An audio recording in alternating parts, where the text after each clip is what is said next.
Bone claws.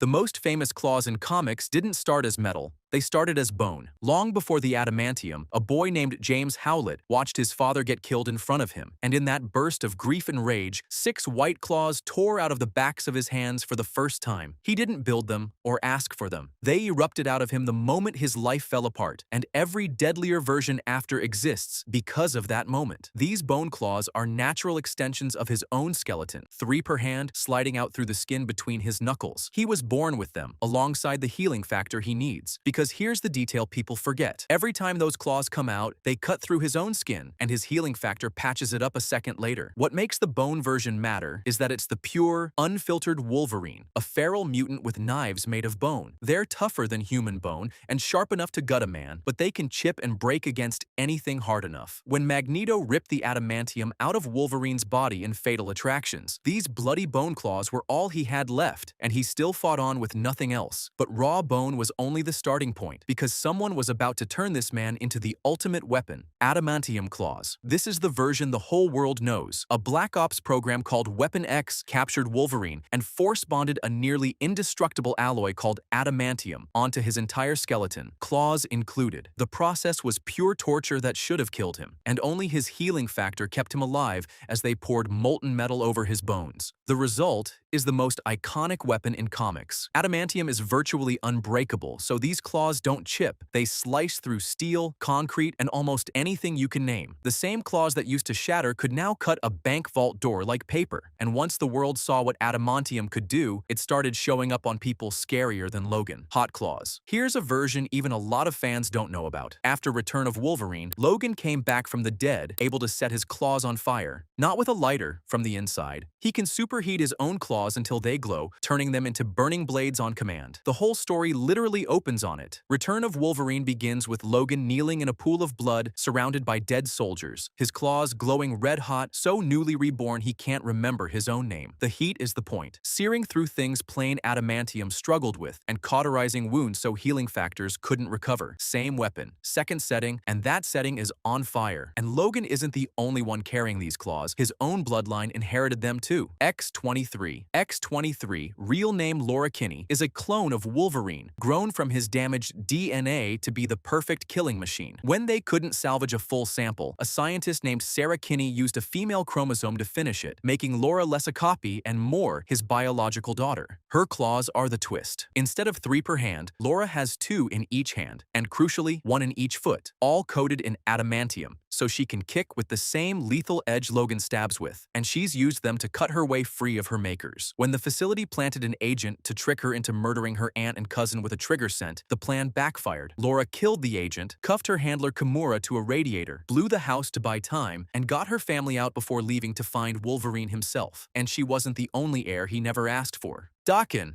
Daken is Wolverine's actual son, stolen as a baby by one of Logan's enemies and raised on a lifetime of hatred, groomed to destroy his father. He inherited the healing factor, the senses, and the claws, but he did something with them Logan never did. Daken has 3 claws per hand, 2 from the knuckles, and a 3rd from the wrist. But here's what makes him uniquely dangerous. He bonded a shard of the legendary Muramasa blade to his claws. That's a weapon we'll come back to, but it cuts on a level adamantium can't match and stops healing factors from working. So his strikes don't just wound you, they keep you wounded. In their fights, Logan had to tear his son's wrist claws clean out of his arms, and because of that coating, Daken couldn't regrow them. Wolverine had to permanently disarm his own child, and some enemies built their entire body around beating him. Lady Deathstrike, Yuriko Oyama, better known as Lady Deathstrike, is a cybernetic samurai assassin with a grudge that runs generations deep. Her father pioneered the process for bonding adamantium to human bone, and she believes Wolverine stole that legacy, so she rebuilt her own body to take it back. Her claws are long adamantium blades that extend from her fingertips, not her knuckles, giving her a longer, more surgical reach than Logan. With a self-repairing cybernetic body, she takes wounds that would drop a normal fighter and keeps coming. In one brutal moment, she drove her claws into Wolverine's chest and grabbed his heart, only to fail because his adamantium bones shielded it. But if you want raw savagery, someone's been matching Logan claw for claw since the beginning. Sabretooth.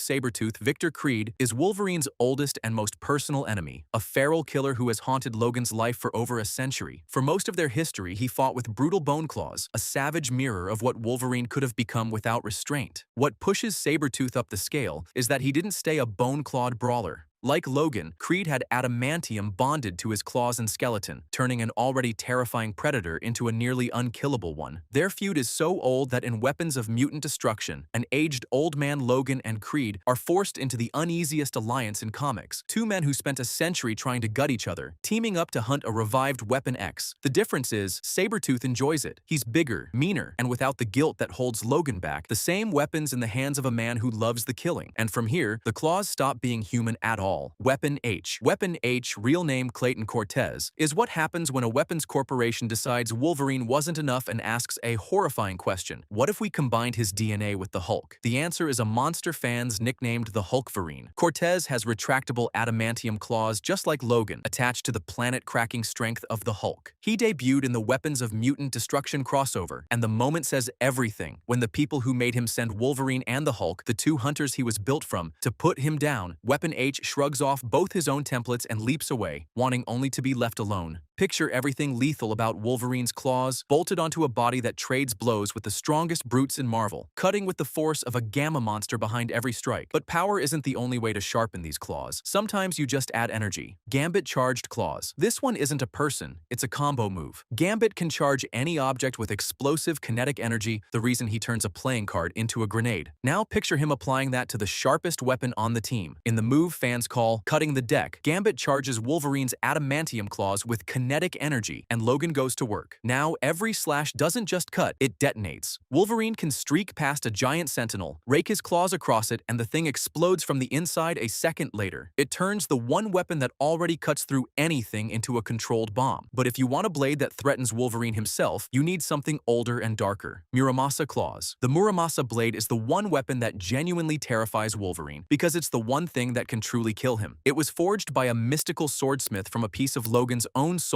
and rage, a blade that cuts on a molecular level and shuts down healing factors. A wound from it stays a wound, and Wolverine has proven how final it is. In one showdown, he ran the blade through Omega Red's heart and killed the near-unkillable villain, a man whose healing had made him a nightmare for years. Put that into claws instead of a sword, like Daken's shard, and it gets worse, claws that cut through adamantium itself and stop the target from ever healing. For almost anyone in Marvel, a healing factor is the ultimate safety net. Muramasa claws remove it entirely, so being cut once means something permanent, even for men who can't normally stay hurt. And yet one form leaves even this in the dust, because it stops being about metal or magic and becomes raw cosmic power. Phoenix Wolverine. The Phoenix Force is one of the most powerful cosmic entities in Marvel, a force of creation and destruction that has burned out entire stars. And in certain stories, it has chosen Wolverine as its host, fusing the deadliest melee fighter in comics with a power that operates on a universe-ending scale. A Phoenix-empowered Wolverine wields claws wrapped in raw cosmic fire, blades not limited by the normal rules of what adamantium can and can't cut. In versions like Old Man Phoenix, Logan carries that flame across a dead world, his claws burning through defenses that laugh at ordinary metal, tearing apart things no physical weapon should touch. This is Wolverine scaled up from a man with knives to a god with claws, the same instinct to gut whatever's in front of him, now backed by the power that eats suns.